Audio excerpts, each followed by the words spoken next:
Hello everyone! Happy Monday! Kumusta po ang buong Monday nyo? Sana naman po okay lang kayo, no?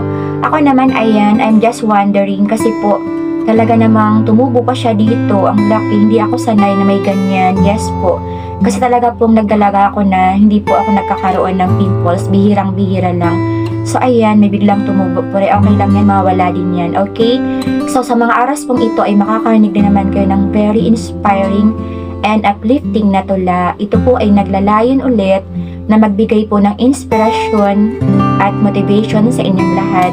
Ito po ay base na din po sa aking mga tunay na karanasan.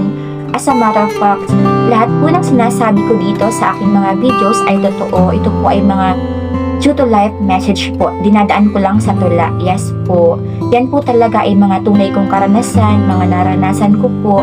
Kumbaga, tinatranslate ko lang po sa hamagitan ng isang tula. Sana po magustuhan nyo ito sa pag-ihip ng hangin.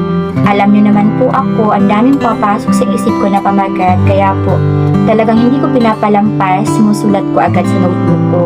So bago ako mag-start, special mention nga pala sa'yo. Thank you nga pala Sir Lodi Ernesto Gutlay. Salamat dahil kinanta mo agad yung kinoment ko doon sa video mo na sana naman next time kantahin mo din, diba no?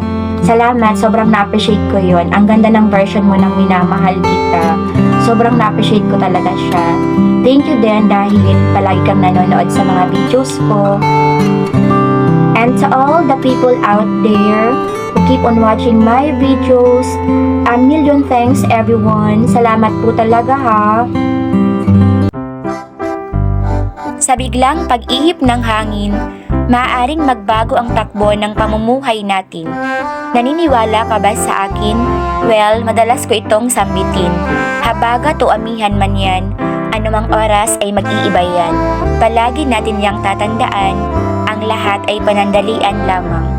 Naalala ko pa nga, way back then, nung ako'y musmus pa, noong kami ay nasa Bicol pa, malakas na hangin at bagyo ay hindi na mawala-wala. Yung tipong napapasigaw na lang ako habang kumakaba ang puso ko.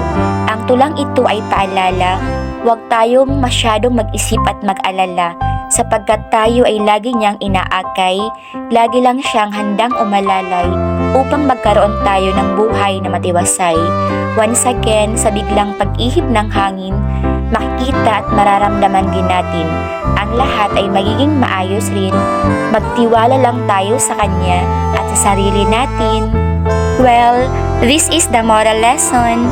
No matter how windy the days are, no matter how hard every scenario is, everything will be alright. Why?